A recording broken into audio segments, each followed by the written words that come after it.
Hi, and welcome. I'm Z. And I'm Keith. And we're going to tell you about the movie that we just watched. But first, a little bit of a heads up. Some of the movies we watch deal with heavy subject matters.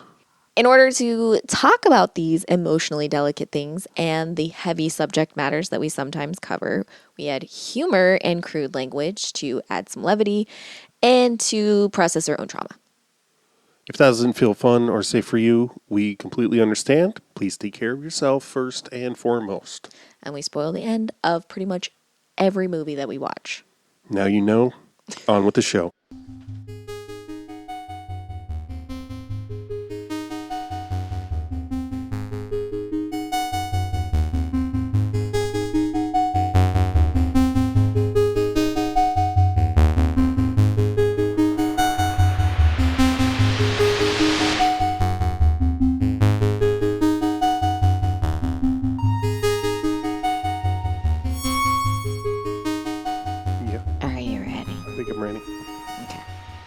Ready to go on record saying I fucking hate chickens.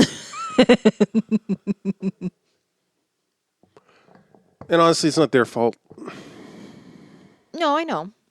You're just mean. It's mostly white people. I get that. The root of all evil. My dad worked on a chicken farm when I was a kid, and we lived on that chicken farm when I was a little kid. And this is the first time I'm hearing of it. I don't believe it is. I think you just forgotten. No, you never tell me anything. I mean, that's fair. So speaking of... Okay. Speaking of chicken farms. So, más o menos. I'm trying to remember the order. So, in the trivia for this film, it says, you like the cop movie that she's working on is a reference to Carrie Fischer working on Hollywood Vice Squad. Yeah. Not a movie I've heard of, but now I got to watch. Right, yeah. And then it also states that Gene Hackman was basing his characterization on Richard Donner, director of The Omen and Superman. Okay, that makes sense. Because he would know him personally because he was... So then I was like, ooh, can I figure out what film that was? Right, I was trying to see, like... It doesn't seem to correlate to anything. But I did see that Richard Donner worked on a movie called Night Moves. No, not Night Moves. Inside Moves. Okay. Which I'm like, yeah, that sounds familiar. Like, whatever. It's about drunks at a bar. Based on a novel by Todd Walton, whom was one of the teachers at the California State Summer School of the Arts for creative writing, which I attended in 1991. I was like, oh, right. I forgot. This was his big thing. He had a novel that was turned into a movie. Wow. 6 degrees of separation. And I had totally forgotten about it. That was very important for, like, at least 10 years of my life. Yeah. But I've never seen the movie or read the novel. I did read, I think somewhere, another one of Todd Walton's novels called, I believe, Night Train. And it is signed. So, you want to talk about circles fucking a snake with their tail. Yeah, what did H. Bomber guy said? Yeah, the way you said Ouroboros was... it was very interesting, but... You know, I mean, he is British, so... I actually always want to say Ouroboros. Yes, he said. But I never managed to do it. Yeah. It's like Oppenheimer. I never... Right. Oppenheimer. Meine Deutsche ist nicht sehr gut. You really liked my Australian accent yesterday. I did. It wasn't just the accent, which was solid. Thank you. I do love it when you do a down under accent, period. I'll be honest, I felt like I was channeling a little more Kiwi than I was intending to, but... I feel like it's easier to do for me personally. But I'm not good. I'm not claiming to be good at either. Yeah, someone that I follow on Instagram, I believe they said that a Kiwi accent does like Yeah, it goes up a lot goes more. up at the end of It like goes up everything. all the time. Yeah, exactly. And that's basically the difference between an Australian accent and a Kiwi accent. Well, and there's a little difference in the vowels. Like, this is what for myself, I Yeah, always tell yeah, myself no. the vowel sounds are all I sounds. Yeah. Like, eh. Yeah. There's just one vowel sound. It's like they're smaller. That's It's like yeah, shorter. yeah. And I feel like with Australian, I watched a little clip of Steve Irwin yesterday, just being being ridiculous. He was talking about the first time he like met his wife, and he's so ridiculous. Like I think the thing that's great about Steve Irwin is that like there wasn't any sort of, I don't think he knew how to be fake. Yeah, which is why people like probably spectrumy. Right. Oh my God. Had to be. Like there's like he would like cry when he was when he would talk about like, crocodiles and shit, there's no way. But he like there's a lot of him doing this, Yeah. But there's also more than one kind of Australian accent. Yes. I think you wouldn't know it. I think Peach PRC is a little bit does a great example of like not having a, She's Australian? Yeah. Oh wow. Mm-hmm. Yep. She's Aussie.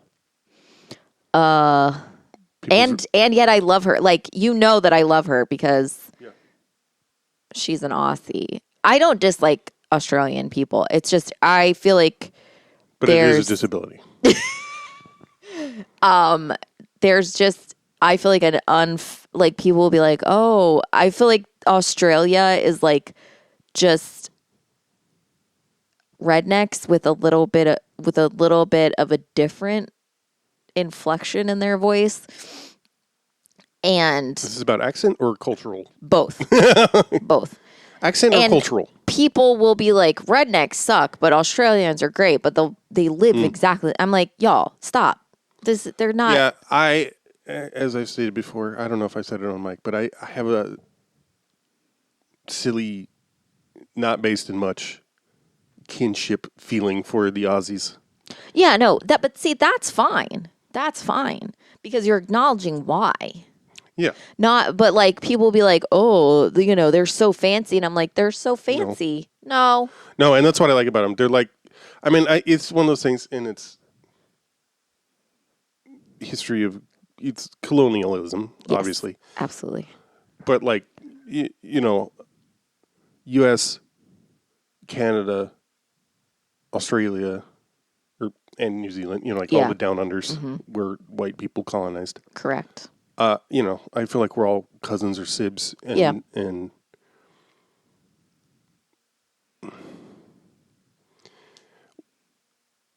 the way in the U.S., at least, the way I feel like the media we've gotten about Australia, which I should learn the indigenous name for,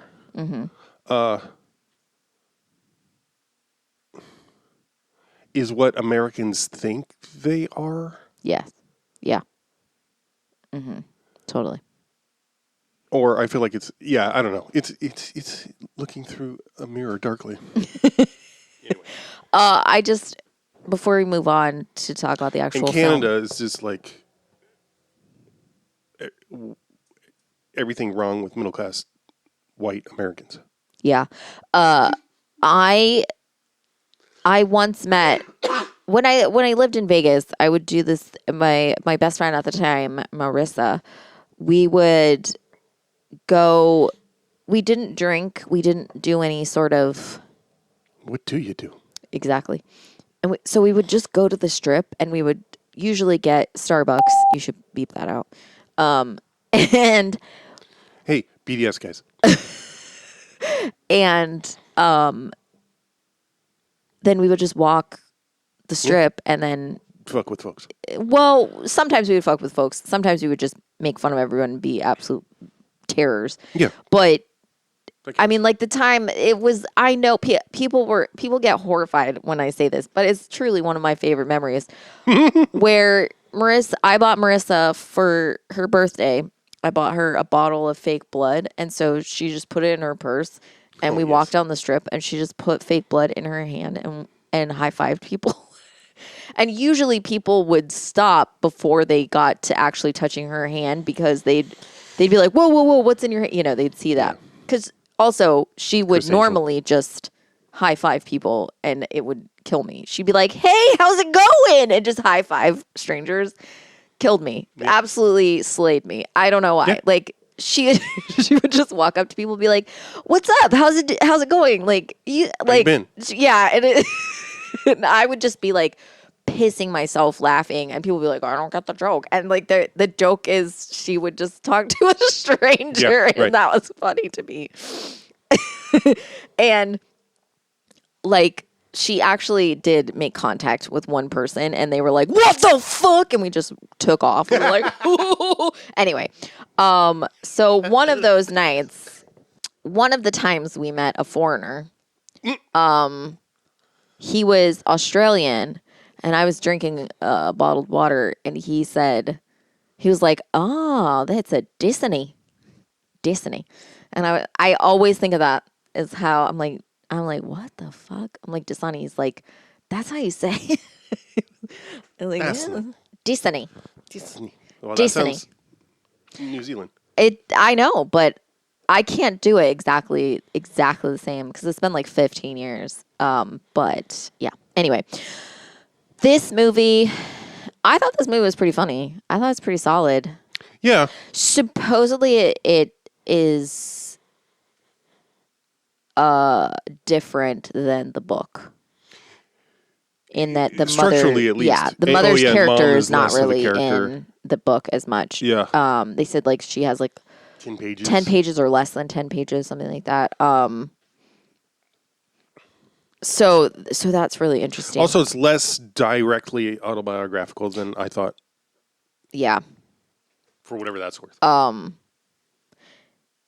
It's interesting that I thought it was really good, and I ended up like I was like tearing up at the end because it felt like I think what's crazy about it is even though it's a comedy and even though it's like it's about like it feels very self-aware in that there's at no point does she because she's sort of, it gets pointed out to her all the time that she comes from privilege and she's completely privileged and yet she's still choosing to fuck up her life. Right. And there at no point does she like argue that. Correct. She's just like, yeah. And I don't feel like I have control over that. Right.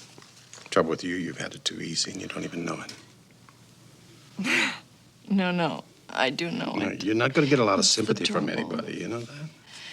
You know how many people give their right arm to be in show business, to lead the kind of life that you lead? No, but the trouble is I can't feel my life. I can't feel it. I see it all around me, and I know that so much of it is good. But I just take it the wrong way. It's like this thing with my mother. I know that she does all this stuff because she loves me. But I just can't believe it. And I feel like that's such an important thing, especially talking about like addiction, talking about, things that are not within your control. Like depression, anxiety, like chemical imbalances in your brain. Fucking like she like bipolar too? Wasn't Carrie Fisher like diagnosed? I guess there's a reference to that in the trivia that also Richard Dreyfuss. Right. I was like, oh, okay. But like I just mean like that was just a sort of an aside. Yeah, but like those kinds of things, like those aren't anything that you control. Like you don't have control over like how your body forms. Like any kind of disability is just that's what you have. And like I think it's really important. Well, there's also this, like I think it's important to say like sorry. I can be super privileged and it doesn't make me immune. Yeah. And and it doesn't mean like you're more deserving or less deserving or anything like that. It just means that you aren't immune. And I thought it was really cool that there was no sort of like like, oh, I'm not as privileged as anyone. There didn't seem to be any of that. Yeah, because we've seen that movie where like right, the person right. takes no accountability. Exactly, right. And it didn't just a victim. Right, yeah. Of. Anyway, that was just like, Yeah. No, you're right. That's a good point. But the end made me cry because like it was very realistic in that it felt like nothing got resolved. Yeah, not all. really. Like, and it felt like the same thing. It was just like sort of, because I mean, I don't mean this in a defeatist way or in a shitty way, but sometimes like when you just don't have parents or a parent or whatever who are understanding of your position, sometimes you have to just let go trying to make a point, right. And that's what that's what the ending felt like to me, is more like that's as close as an it's ever gonna get. acknowledgement from her mom, like her mom being like, my mom never understood me, and it's just being like, and I mean the Gene Hackman's whole thing, it's like that also made me cry when he was like, your mom did it because of her mom and her mom because of her mom, and it just keeps going. He's like, why don't you start with you and like break that? And I was like, fuck, man. Yeah, that's my favorite line that character gets. And I love that she's like, did you just think of that? It was so Look, your mother did it to you, and her mother did it to her, and back and back and back all the way to Eve. And at some point, you stop it and you just say, fuck it. I start with me. Did you just make that up? Well, I was working on it before you came in. If you'd come a half an hour later when you were supposed to, it would have been better. I do appreciate the character's sarcasm. Yeah. And like when confronted with, do you have to make everything a joke? And she's like, basically. Yeah. Yeah, that was the thing where I was like, I was really impressed with how like, yes, this is like, it really felt like there was a lot of like very like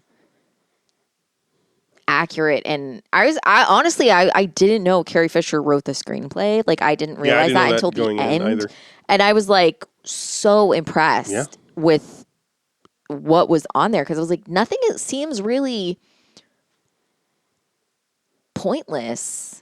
I mean, I will say they cut quite a few things that I think might have made it more ridiculous, but might have undercut that point I'm making. But like, it was just like Jerry Orbach was supposed to play her dad, and he like climbed a tree or something to talk. Her. Yeah, I was like, what the fuck? Yeah. Also, John Cusack had a character that was cut out. Yeah, he was going to play a child of the Manson family or something. That's right. I was like, what? But yeah, I think because she's not writing a story and just including, like, she's not writing a story about things she doesn't have firsthand experience with. Right. And but she's also not really using metaphors. Right. So it's like she's talking about like it doesn't. Well, I mean, I don't the know absurdity the of making movies, like people being absolutely. I mean, the part I was impressed with, but also I was like, look at Meryl Streep when they're talking about how much she eats and how her body looks, and just like absolutely just like ragging on how like fucking like they're basically like just going. She overhears the director and the costume designer, or head of work, I don't really know, just like basically like going off about how Suzanne shape she is. Vale, who, you know, is the Carrie Fisher, but played by Meryl Streep, is just a fuggo who's out of shape, you know? And like how she eats too much and like all this shit. And, you know, how like it's kind of too bad that she stopped taking drugs because then her body has really gone to shit. And just stuff like that. And I'm like, this is so awful, but this is also every internet comment now. Like, you right. used to overhear that shit, and now people will just say it your in your face. comment section. And it's like, not to be like, to your face on the so internet. it's right. So it's like really worse now. That's not what I mean. No, but no, it's no. like, it's so No, easy. I'm always it's impressed. so easy to be like, yeah, I know what that's like. People not saying it to Yeah, you, but right. just feeling like they have every Clearly right in to earshot. talk. Yeah. Right. They have every not right to caring if you completely. hear it. Yeah. Ugh. I'm always impressed with the movies that, I mean, especially this far into adulthood, movies that portray a parental-child dynamic where, you know, it's clear that the parent is, and especially, I feel like there's a lot of films from around this time. Yeah. Boomers and I guess getting into Gen Xers a little bit, but not really. Not quite, It was mostly boomers dealing with their parents' shit. But I'm always impressed. I remember thinking Boomers and depressioners. So- yeah, right. The greatest generation.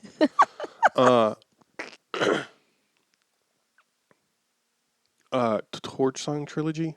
yeah. Yeah. When people are able to depict their parents as, you know, flawed, obviously. Yeah. But also portray a parent as a whole person with Right. their own fucking Right. baggage. And, Right. you know, like, Yeah. it's not just, because it's so easy. I mean, as much as I, you know, cared about my mom, and like, I don't know that I would be able to write a character based on her that was fair. And also the detail in, like, I'm always impressed with dialogue when it's like, I don't need it to be like factual, you know what I mean? Like, Right. but like the conversation, there's the scene where In Postcards? in Postcards where I think it's the first time she comes home late. Yeah. Yeah. And That's what I was thinking. Mom's been up all night drinking. Yeah. And that conversation. Why did you turn away from me? I just want you to like me. I just want to be your friend. Ma, could we have this conversation in the morning? I'm very tired. Every time I try to get close to you, you push me away. How would you like to have Joan Crawford for a mother? Oh, or Lana please. Turner? These are the options. I think you had it pretty good. You or Lana or No, when I Joan? had my breakdown, I would have killed myself if it hadn't been for you. There it is. It's just like that you say. I don't know what to do with I that. came from nothing, and I made something out of my life. You come from somewhere, and you're trying to make nothing out of yours. I think you should just get over what happened to you in your adolescence. It is time to move on. Anytime, yeah, it's so. I know that this is gonna sound not. It's gonna sound sarcastic, but like the fact that there is no actual resolution between her and her mother is so important. Yeah. And realistic, and the fact that like she's having so much issue with drugs, and she's being basically like treated like a fucking child. Nobody trusts her and all this, and she's living with her mom, who's supposed to be the trusted person, and her mom is an alcoholic. Right. And it's so amazing. Like, it ends with the mom's in the fucking hospital because she was driving drunk and got arrested. And you hear her talking to the press, and they're like, what is your plan for the future? And she says, to keep drinking. Yeah, I love that. And I was like, wow, that is like, it was so beautifully done. Yeah. Like, also, I think I was emotional because I'm like, Carrie Fisher, I love Carrie Fisher. Right. She was so shit on. Yeah. And I'm glad that she like had her comeback and was like in Star Wars, and like I swear to God, when I was watching, because I think I saw all the Star. No, did I see? I think I saw all the Star Wars in the theater. Which what? The most recent ones. Yes. Well, I should say the most recent trilogy. I didn't Right. see fucking Solo or whatever the fuck. Or Rogue One. I haven't seen Rogue One, even though everyone talks about it. Everyone's built it up to the point that I'm terrified to watch it now. But it's supposed to be really good. But also, I'm like, I know how it ends, and anyway, whatever. So, when like when she cut, like when they're doing like the first, the title cards at the beginning, like they do with all fucking Star Wars. And I can't remember exactly what her name. I think it's like General. Oh God, I can't remember what her Ogana. I can't remember. I cannot remember. Oh, Or I think that's right. something. I can't remember. I like started crying because I was like, she's a general. They made her a general, and she's gonna be in this. And like, they're not just like I was like, they're not just like making her like they're doing the thing that they should have done, where they're acknowledging that like while she was a royalty technically, she fought in. She knows what the fuck she's doing, and Right. and like. They go to her for like she's in control of so much in those movies, and she has, and like I don't give a fuck. Like the Last Jedi, I don't fucking care what anyone. No. You're thinking of Yeah, you're right. Never mind. Go on. The Last Jedi. People shit on that movie. That is, I think that's the best Star Wars movie I've ever seen. I fucking love it. I don't give a shit. Like that Princess Leia is floating off in space and comes back to, I don't give a shit. I loved it. Like I was like, you know what? Fuck it. Like she deserves to have some ridiculous powers because like she never got to have that, you know? So I was like, fuck yes. Anyway, like Yeah, you know, it should have ended there with that movie. but you know, whatever. I'm going on a Star Wars tangent. What I'm saying is Inevitable. she said so many things. She was always, she got so much shit because she couldn't be perfect, and she was, too fat for people. She wasn't, like. I mean, it also seems like she was just always herself. Like there she was was no always other way herself, to be. but she was always fucking open about stuff. Like she, she was like, I was too crazy. Yeah. And then I went on medication, which makes you fat. And then I was too fat. And it was like, there was always, like, she was always being completely torn apart. And like, she couldn't exist without her entire fucking life just being shredded. And, like she, I can't remember when it was, but she said that her in a bikini is both every man's fantasy and worst nightmare rolled into one. Like her in that gold bikini, which I thought was so fucking funny because she means like as a youth it was everyone's fantasy, and if she put that on now it'd be their worst nightmare, which I don't think that's true, but like you know what I mean. Anyway, whatever. It was just like seeing that she's so fucking talented, and I feel like so much of, and I'm not saying like.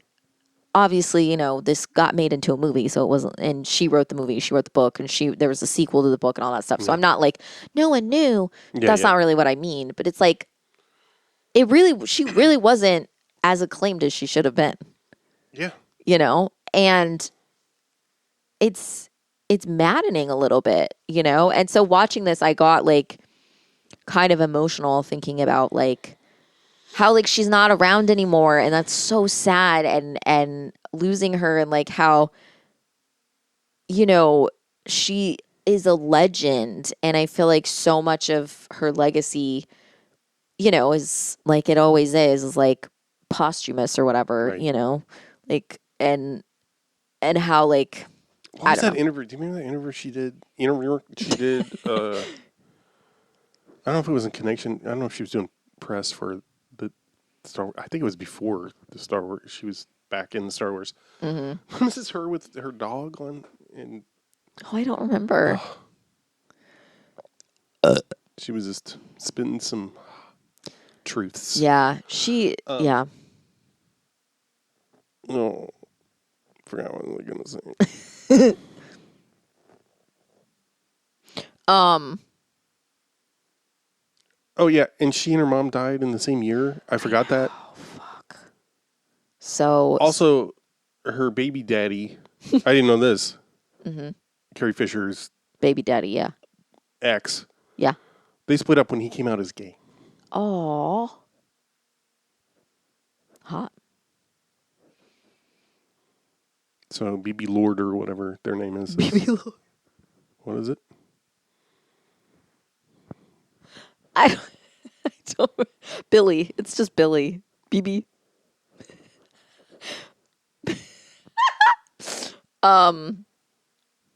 I think my favorite marriage ended because their husband came out story is Fiona Shaw. Is that who it is from Killing Eve? Where her and her She came out as husband. gay? So They her and both? her husband separated because he's gay and she married a woman, and I was like, I love Nice. truly, Sweet. truly, I just hope they do couples holidays together. oh my god, yeah. Anyway, My first wife, like I don't know. I think the first person she dated after we split up, Yeah. came out after. you did that, I made him gay. yeah. He was like, never mind. I won't. I'm sorry. Scorched earth. I went scorched earth on. I salted those fields.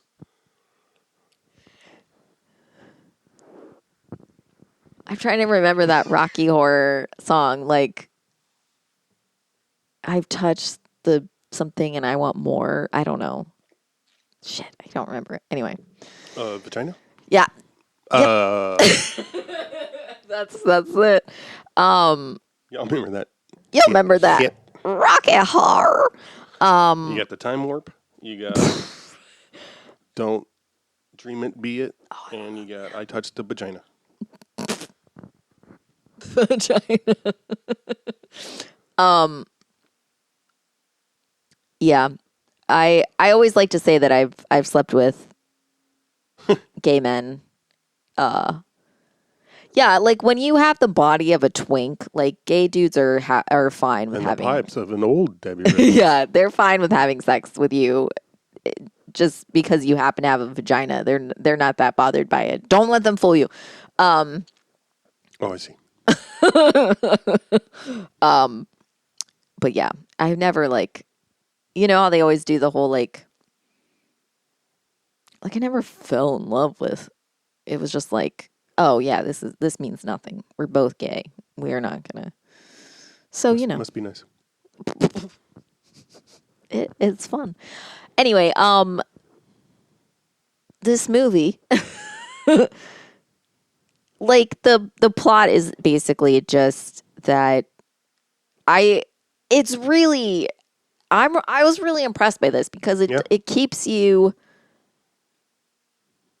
keeps you interested, but it doesn't I feel like it avoids a lot of pitfalls of like over dramatizing addiction, Yeah. making it seem like when she takes the pills, like that whole thing was just so nonchalant. Yeah. And I much. fucking Yeah. loved it. Yeah. Like the things that like that was so yeah, I was like yeah, it basically starts where she's on the set of a movie and she kind of fucks up a line and everyone's acting like everyone's laughing and they're like, oh my God, that's so much fun. I can't believe it. And then she goes into her trailer. Like, they're like, okay, we're going to set up and we're going to reshoot the scene. And then they go into the trailer and then she goes into her trailer and the director is like noticing that people are like making gestures like she's going to be snorting coke or whatever. And like she goes into her trailer with someone else. And then who you don't see, there's no acknowledgement of this person.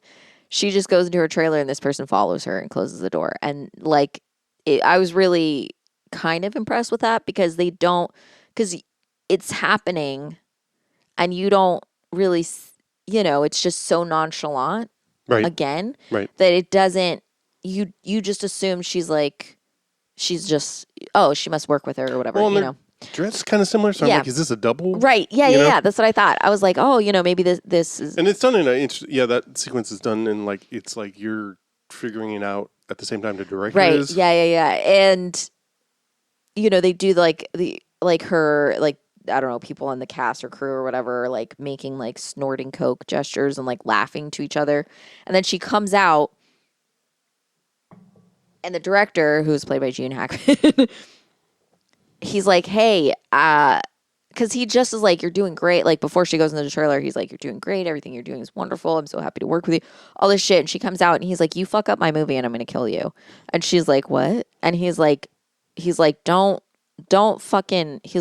do this shit. Like, this is like, he just like reams into her. You can roll the clip.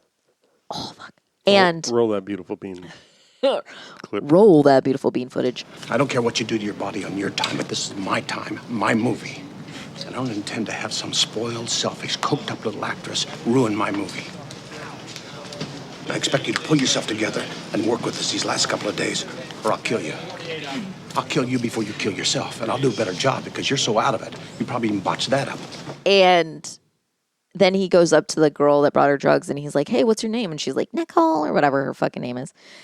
And he's like, if you ever come on my set, he's like, if you ever show up on my set again, I'm going to drop a dime on you. Yeah. He's like, I want to have you. I don't know. He just goes off on her. He's like, I never want to see you again. He's like, get the fuck off my set. And, the next scene. Because he assumes she provided she obviously, you're assuming she brought her the cocaine or whatever, the drugs. He definitely assumes that. So the next scene, it like immediately cuts to like a scene where like she's just in bed with someone. I love the scene though. He's like coughing. He's coughing for so fucking long. And I was like, this is this thing where it transitions on because the movie set is shot near the ocean, and it transitions from that beach to a different, this other one, and then it's a slow pan with Dennis Quaid coughing the whole fucking time, like from out the window shot of the ocean into the balcony, slow panning through the whole fucking house. Beautiful, fucking beautiful. I loved it. And he's just coughing, and then it stops on him, and he just keeps coughing for so fucking long. And I assumed I slept like I slept under an elephant's foot or something. Yeah, something like that. And I assume that he's coughing, trying to get her to wake up. Is essentially what he's doing. Like that's what I thought at first, but I couldn't tell because he's just like, okay, he's like shaking her, and like she's not waking up, and then it's obvious that she's like overdosed, and so he takes her to the hospital, and thus starts her recovery. I'm like, recovery, rehab. It's not really self-imposed, like she's out. Oh, no. Cold for a while, and she gets put into rehab. She wakes so it's up like, in rehab. so she doesn't. CCH Pounder. Yeah, fuck yeah, man. CCH Pounder doing everything she can to sound not British. She British? Yeah. Shut up. No, what? Yes. God damn it. Fuck me. I think so. I mean, am I wrong? Idris Elba. Let me double check. Now I feel like I'm wrong. God. Now I got scared suddenly. Not another Alex Kingston. Oh my God. Fucking Alex Kingston, honestly, that one's hard for me.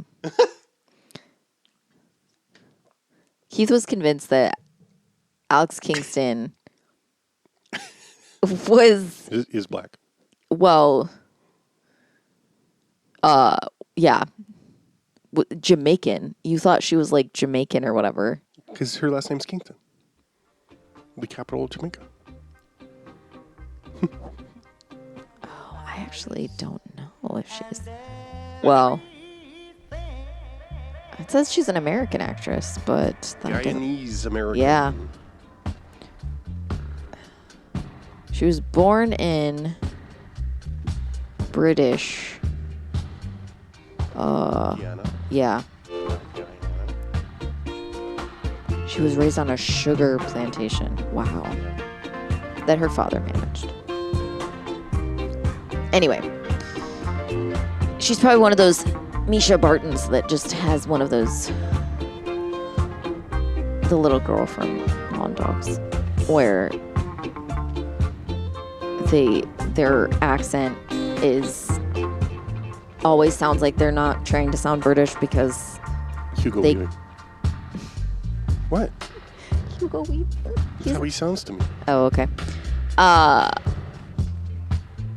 And he never sounds Australian. That's funny. Same with Sam Neill. Even though he's cute. So. Never know where. It's my fucking Wait, what's that favorite. from? That's from the piano. Oh, that's right. When they're fucking the trees. yeah, she's like humping a tree and he grabs her and he says, "Never know where." I fucking love that. I don't know why. Because that's all he says to her. He doesn't say like stop that. He just says, "Never know where." Anyway. Yeah, whatever. CCH Pounder is she's not like her. Yeah, I don't know. Oh, she is her. Wait, is She's she? the intake yeah, person. She is. Yeah, she's her like therapy person. Anyway, so it's like. Oh, yeah. What is. I'm unclear on what that. The next scene with her? What is that event? Oh, I'm assuming Is it like some kind it's. Yeah, I think it's like. Talent night or something? No. I think it was like discussions, like you talk with your like significant other or family member about your addiction or about like things like that. So I'm okay. assuming I was not like see. someone just acting. That's really what I thought it was. I thought they were doing a scene. No, I don't think so. I just feel like if I don't do what you want, you're gonna leave me or punish me.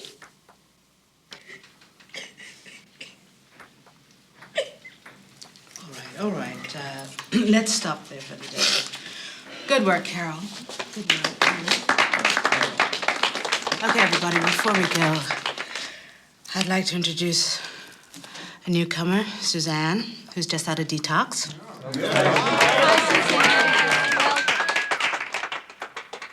Weren't your parents supposed to be here tonight? Huh? My mother, you mean? Mm-hmm. No, my mother's working. She's coming if she can. I think we should all visit with our significant others for a few minutes.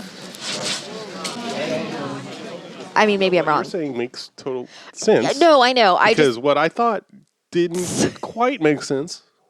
What I'm saying is, I think you were supposed to feel like suddenly overwhelmed by it because that's Well. probably how you would feel Yeah. being in that situation. You know, like because it cuts from her like being in Yeah. the hospital to suddenly someone's crying and being like, "Oh, I feel like you don't trust gonna me, leave me, and yeah. like you're gonna leave me if I'm," and you're so you don't really know what's going on. But I think that evokes like how something like that would feel. Yeah. Because you're not necessarily going to know someone else's trauma like on your first therapy day or whatever. So you're going to walk in, they're going to be like crying and talking about things. You're going to be like, I don't know what's going on, you know? So anyway. And the thing is, I'm sorry, I didn't mean to jump us ahead in the plot if you want. No, I was just going to say that there's not a lot of time at rehab, just a little bit, you know, and then it jumps to her getting offered a job. You know, she's an actor, so she gets offered a job, but like there are strict rules around it. Like she has to live with her mother Yeah. in order to be in the film, because she has to live with someone that's like a trusted, adult. And then Because of insurance. right. No. It doesn't say because of insurance. That they drug test her because of insurance is what they say. I thought. Or was it both? Well, yeah. I mean, it's one of those things where like the producers want a guarantee, and that's part of that is. And did you see this? Because this is directed by Mike Nichols, whose previous film was Working Girl. Yeah. Well, what's funny is like Carrie Fisher wrote the script, and they're like, this film could possibly be about. I'm like, or like. I don't think Carrie Fisher was like, "Hey, Mike Nichols, tell me your story about." I'm sure they compared notes. Yeah, you know maybe. What I mean? Yeah, but like, I mean, but it. Well, it could be like, if nothing else, it could be his motivation for wanting to do it. Yeah. Yeah. For sure, that's fine. But the way it was, I know the trivia is worded as though it was all him. Yeah. And I don't know. Given that, I don't. Also, there's a trivia about that there were rehearsals with actors before anything was cast. Interesting. To work out the script. Oh wow! So I'm assuming, and it said Mike Nichols did that, and that's how Annette Bening ended up in it. Is that she was one of the readers? Oh. But I assume that was done. It doesn't say this, but I assume that Carrie Fisher was involved in that. Oh too, yeah, for sure. Involves the screenplay. Yeah. So that's. I like that. And given like hearing like Sigourney Weaver and people talk about working with him on Working Girl, like he seems to be a very collaborative director. But yeah, like so she lives with her mother, and then like they're drug testing her and shit like that, and she has this sort of romance, like Dennis Quaid shows back up, and I loved all of that because he was such a piece of shit. Yeah. But it's like so accurate. Like there's a scene where she's like when she finds out that he was like hooking up with someone else the day he professed his love to her. Mm-hmm. And she was like, it's not the fact that you did it. It's the fact that you weren't honest. And he's like, she's like, you could have had fun. Like, you could have had your fun and then it would be fine, but you had to lie about it, And then he's like, women always say this. So they're like, you could have, it's not that you're doing this. It's that you lied about it. It's not that, you left. It's that you like all this shit. And then he's like, well, the truth is that I am going to fuck around and I am going to leave. Right. And I was like, that's so, it's so beautiful because like. And we did hook up on that first night. Right. Well, yeah. But like what I liked about it was that like she was right in that whole argument. Right. And he was so like, he was so shitty and was like, I just feel like it was a very good representation of something like that. Like he was so like, I have every right to want to have fun or whatever. And she's like, right, but that's not why I'm mad. I'm mad because you lied to me and you made me think of a scenario was happening that wasn't. Yeah, right. And then he's like, why are you acting like you're my wife? And she's like, he was like, are you breaking up with me? And she was like, no, we had to be together for me to break up with you. And he's like, well, you're acting like my wife. And I'm like, this is so, because he's like, both. You're acting like a whore. Yeah. But what I loved about it is he's both like saying like, I don't want you to break up with me. Right. But you're acting like we're together. Yeah. And it's like, this is so good. I don't know. It was just, what I liked about it again is that it felt like a very real thing that would happen but she was also like, I'm setting a boundary and I don't want this, and she was taking care of herself. Mm-hmm. And there wasn't. Takes advantage of her vulnerability. And manipulates. Right. And she's pissed about that. And I'm like, I like it because there's never a scene or there's never a moment where he's like owning what he did. It's always her fault. No matter what it is, it's her fault. Right. And she's not like, she's just like, oh my God, this is so bad for me and I'm out of here. And I love that she shoots at him. Oh yeah, that was really good. That was really good. But yeah, and then Although I know that we prop now know that the prop master should not have let that leave the set. well, the prop master should not have let that leave the set. Also, we know that blanks can kill. Yep. R.I.P. Brandon Lee. Isn't that how he died? Yes. Okay. Yeah, but I forgot. 2, I thought you were going to say R.I.P. Alec Baldwin because you like saying R.I.P. to people who aren't dead. It's one of your favorite tropes. That's true, I do. One of your favorite Called tropes. out. What I mean by that is one of your favorite jokes. Tropes for jokes. It's it's a trope. It's a trope of mine. Your trope. Yeah. Oh.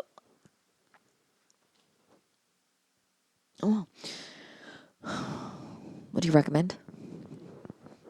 Yeah. I think because this is one I don't think I've seen it. Yeah. And nothing felt familiar about it except for the scenes that Yeah. were like in the trailer, maybe. Mm-hmm. Like the one you talked about where her being on Yeah. I think I was expecting to be a little more wild. I don't know what that means. Okay.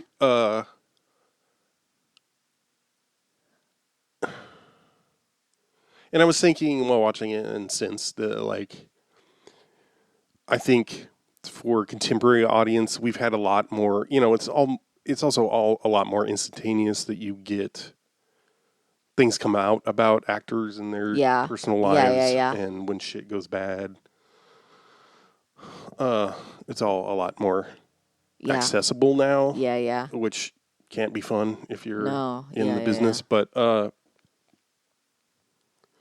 so I can see this would have been a lot more impactful at the time that it came out, Yeah. And, because there hadn't been, I mean, I know there's more than these films. Right. Like Mommy Dearest, one of the things that happens is her mom says, at least your mom wasn't Joan Crawford or Lana Turner. Yeah. So those kinds of things, it's not a new, and certainly Hollywood has always made films about itself. Yeah. Anyway, but I think, again, for this time period, this sort of generation of which she has none, it would have been, and like I was reading the Wikipedia on it, at the time it got compared to Less Than Zero. Oh, wow.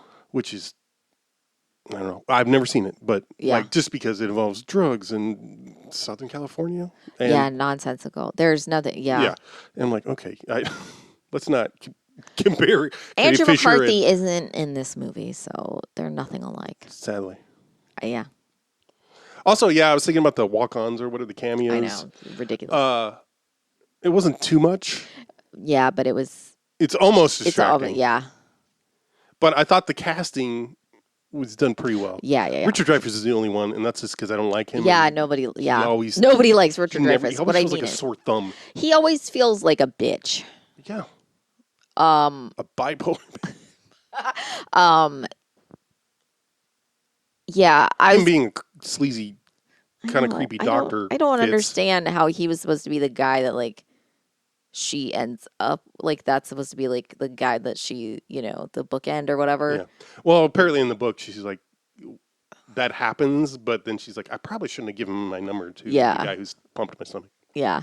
I do another thing I really liked that again felt very accurate is when it's the day where it's like her second day on set and the director tells her that the producers don't like what they've seen of her from day one.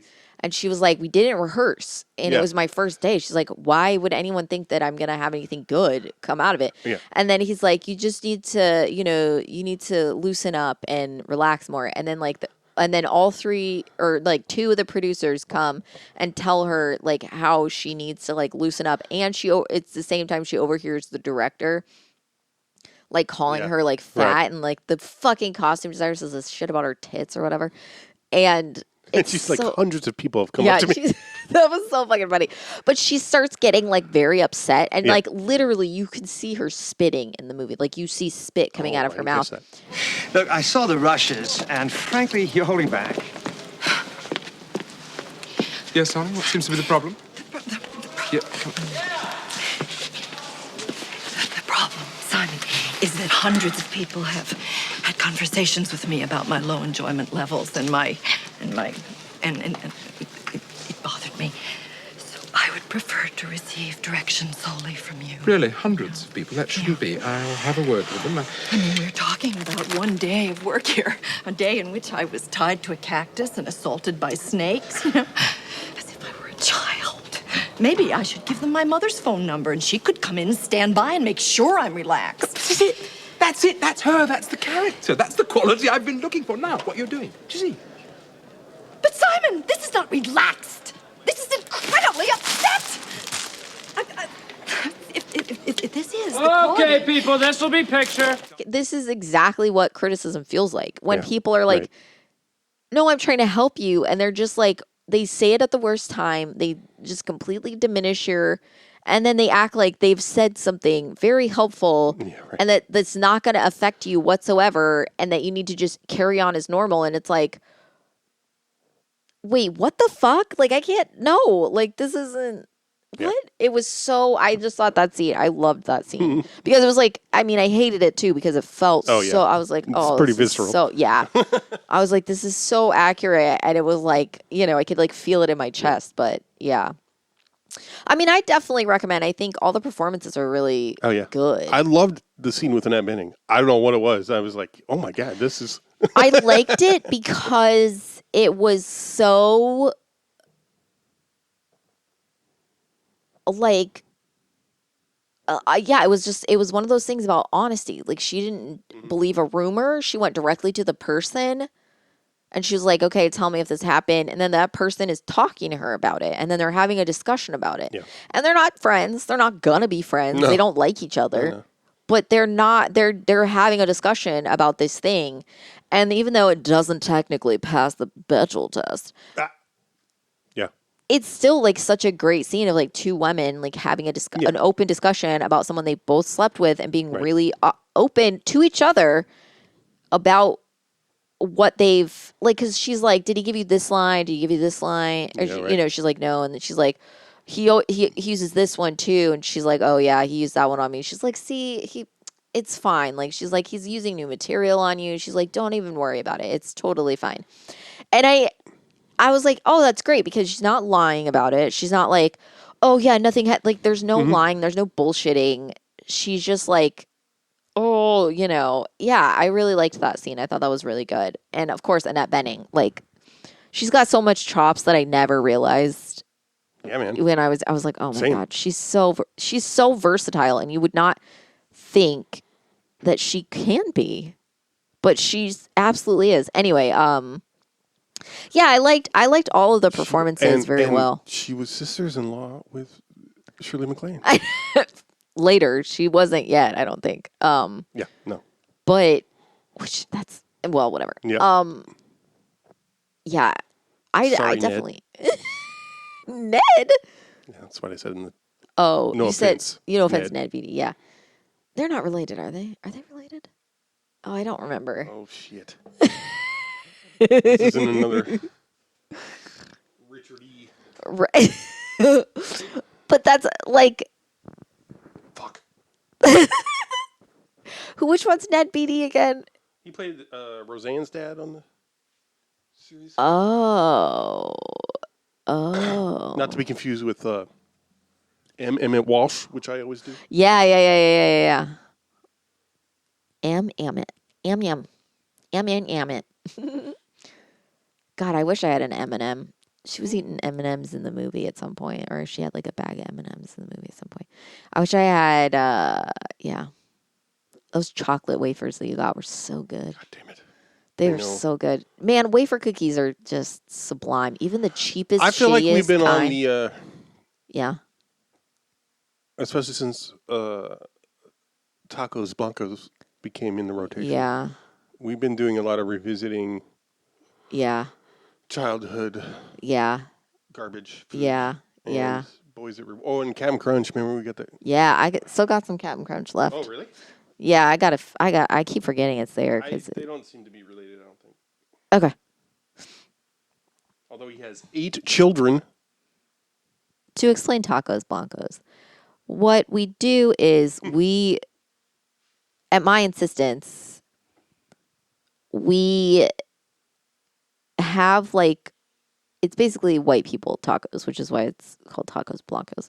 But it's like the most basic shit, like white people American quote unquote tacos. We do use soft shell. I know a lot of people prefer hard shell. I don't like hard shell. But And flour tortilla. yeah, corn. flour tortilla. Yeah, I don't really like corn tortillas very much. I'll eat a Dorito. I'll eat a corn chip, but I don't want to have a meal with any kind of corn thing in it. Whatever. Anyway. Beatty was not related to fellow Hollywood star Warren Beatty, also born in 1937.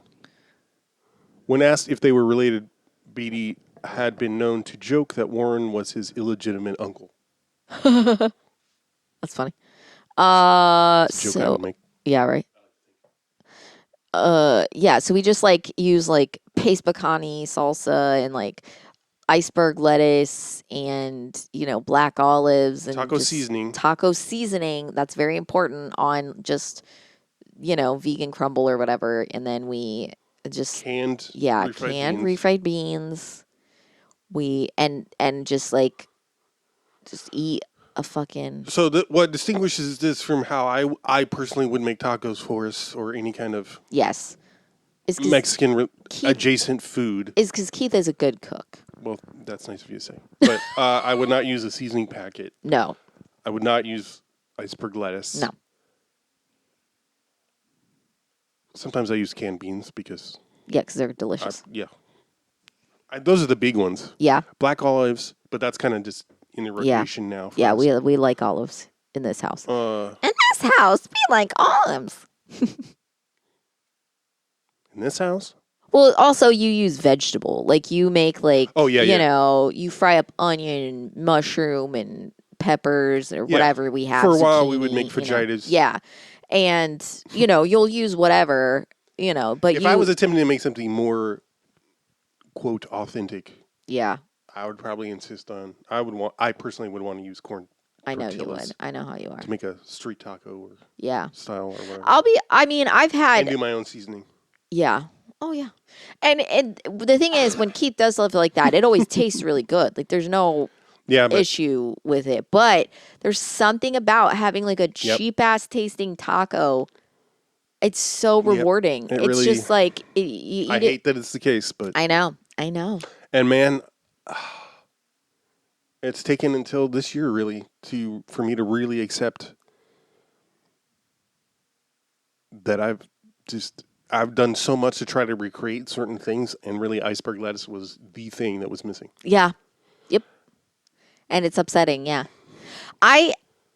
Because here's the thing. This is a thing that was always confusing to me, is people would be like, iceberg lettuce is trash. Iceberg lettuce doesn't taste good. And I'm like, but the thing is, You're wrong. Well, does other lettuce taste good? I mean, like, the most you get from other kinds of like romaine and whatever is that it tastes more. It can be more bitter.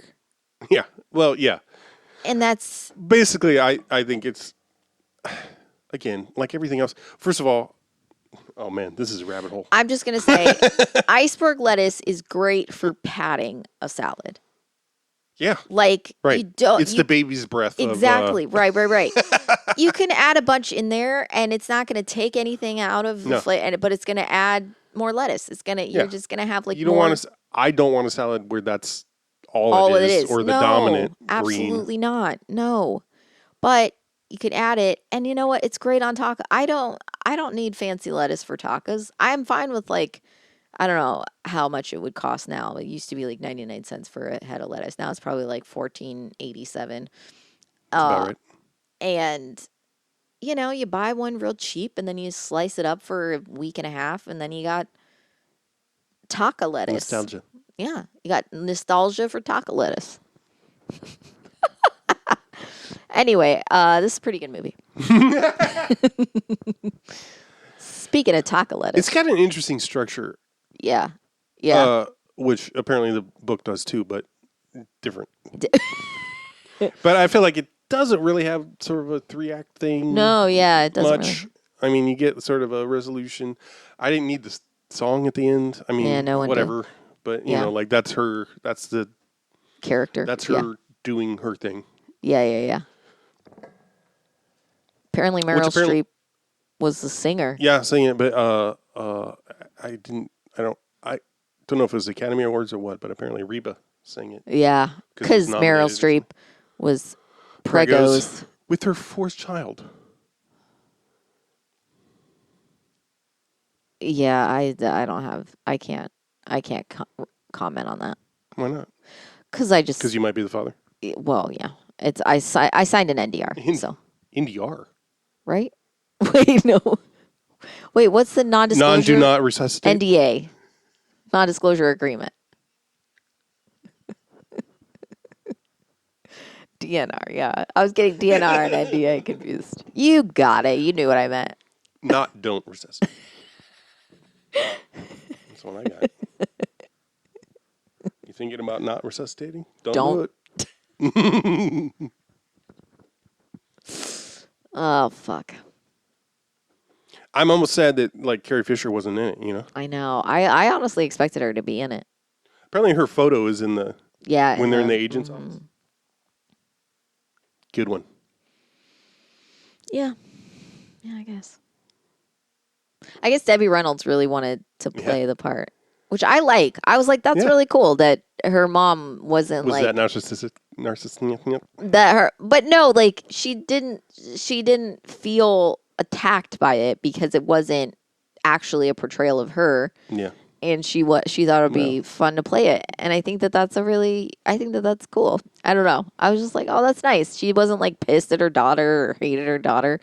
You know, wasn't anything like that. So I don't know. I just like, I liked it. I thought that was cool.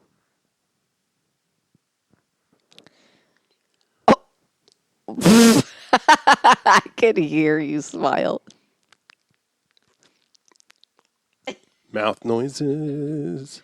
Sorry to everyone. No, also apparently Janet Leigh wanted her to be her and Jamie Lee. Jamie Lee curses. Oh, shit. I'd watch that channel. I want it now, and that's how I want it to stay. Yeah, it's an honor to meet me, an honor to greet me, an honor to have that privilege. But you insist that I'm humble.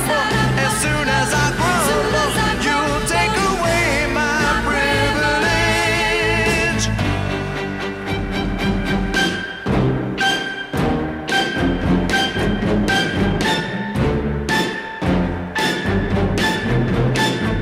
It's an honor to free me. It's an honor to see me. It's an honor to have that privilege. And it's an honor to be me. I'm grateful to be me. Humbly honored to have that privilege. It's an honor to meet me. Such an honor to greet me. It's an honor to have that privilege. But you insist that I'm humble. And as soon as I